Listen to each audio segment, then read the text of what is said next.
Gerbėmieji, sveikinu Jūs susirinkus į pirmąjį Klaipėdos regiono turizmo forumą.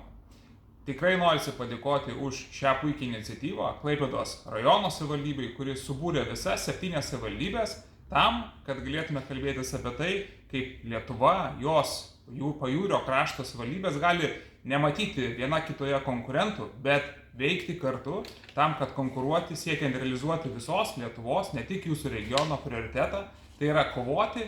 dėl turistų, kurie atvyksta į jūsų kraštą, atvyksta į Lietuvą, mato, lanko mūsų nuostabias vietas ir prisideda prie to, kas yra vienas svarbiausių šiandieninių Lietuvos uždavinių – auginti mūsų ekonomiką, ją padaryti tokią, kuri prisideda prie mūsų valstybės prioritetų finansavimo ir kitų strateginių uždavinių. Dar kartelį sveikinu visus susirinkus į šį forumą, tikiuosi diskusijos bus produktyvios, atrasite, kaip dar labiau galite bendradarbiauti ir prisidėti prie šio potencialo atrakinimo.